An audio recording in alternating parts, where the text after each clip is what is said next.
Et bonjour à tous, mon nom est François Letarte. Bienvenue sur ma chaîne JDR D30, une chaîne consacrée aux jeux de rôle sur table, avec une vidéoliste et bilan jeu de rôle jeunesse Casavant, mercredi midi. Fin d'une bataille qui a commencé. C'était une embuscade, une attaque d'assassins qui était très efficace avec des armes qui empoisonnaient assez rapidement, dans le but de capturer le roi Drakéide du groupe. Là, je dis le roi, c'est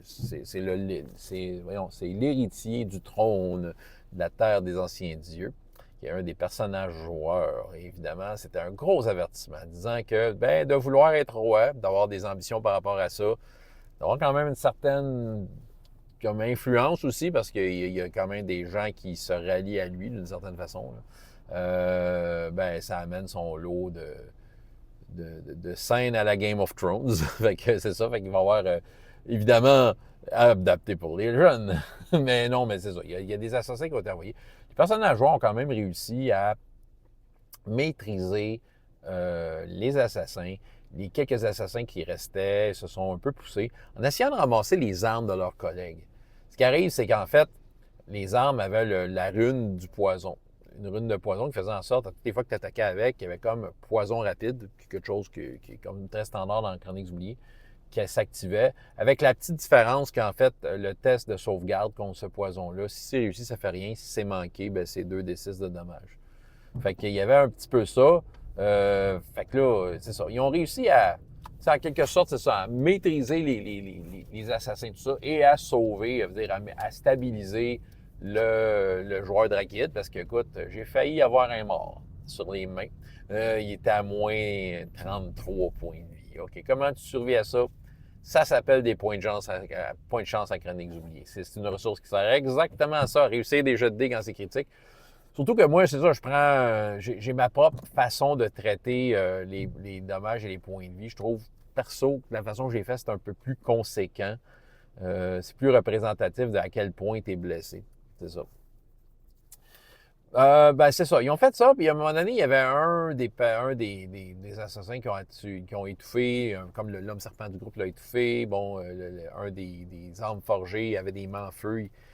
Il brûlait. Bref, c'était une forme d'agonie souffrante et sadique. Mais eux autres, ce qu'ils ont voulu faire, c'est d'écrire sur son corps meilleure chance la prochaine fois.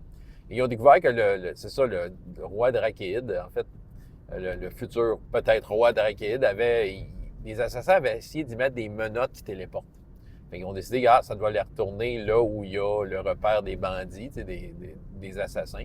Fait qu'ils ont voulu mettre les menottes sur le corps, le cadavre, avec un message. Et le nécromancien du groupe a fait l'animation des morts. Fait qu'ils l'ont téléporté, bang, il est retourné chez ses boss, mais sous forme de zombie agressif, puis voilà. Ça vraiment pas ce qui se passe. Moi, j'ai ri en Simonac. Encore une fois, il y avait besoin d'un gros repos. C'était une bataille qui a été très coûteuse pour eux. Et ce que j'aime de Chroniques oubliées, c'est qu'en fait, oui, les personnages reviennent sur leur piton au niveau des points de vie et tout ça. Mais le problème est que ça coûte des points de récupération et ça, c'est long. C'est ça. Fait que je trouve que la mécanique, elle est quand même bonne parce que je trouve que ça représente le fait que, OK, oui, tu es récupéré, mais tu n'auras pas tant de chances que ça de te récupérer si tu es confronté rapidement à d'autres dangers. Ce qui risque d'être peut-être pas le cas parce que là, ils sont en mode savoir ce qu'ils vont faire après. Là, j'ai commencé à leur envoyer de l'information, peut-être pour les inspirer. Parce que oui, il y a comme un. Ils ont parlé, ça serait le fun que tu sois roi, on serait tes conseillers, puis tout ça. Mais sauf que là, dans le sud, ce que j'ai décidé, c'est qu'il y a 3 barons drakéides qui essayent de maîtriser le royaume. Puis probablement que leur plan, ça va être d'envahir le nord, le royaume où est-ce que les joueurs sont présentement. Fait que là, moi, de mon côté, je vais faire bouger un peu la carte politique du sud pendant qu'eux autres, ils vont décider ce qu'ils vont faire. Je leur ai un peu tendu une perche par rapport à quelque chose que je sais qu'il y a dans cette région-là, des elfes des montagnes qui sont reclus. Ça fait longtemps qu'ils existent.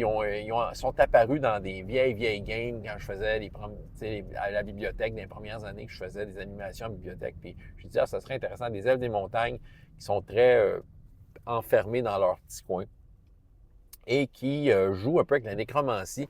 Ce qui répond à, coche bien des cases sur ce que les personnages recherchent potentiellement une armée pour les assister. Il voulait faire affaire avec des chamans nécromanciens pour peut-être se faire une armée de morts aussi ou de fantômes. C'est un des personnages qui a un peu cette ambition-là. Fait que ça permet de mettre en place un peu tout ça. On va voir. Moi, je trouve ça intéressant de voir de quelle façon ils vont. Est-ce qu'ils vont faire ça ou vont vouloir faire autre chose? Parce que quand même, s'ils me posent des questions sur d'autres possibilités, il y en a.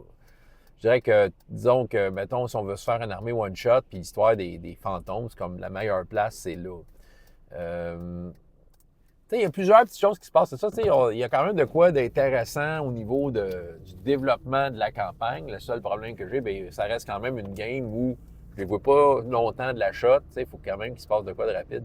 Fait que, mais reste que, c'est ça, s'ils prennent la corde des elfes des montagnes, ça va beaucoup amener beaucoup de choses rapidement.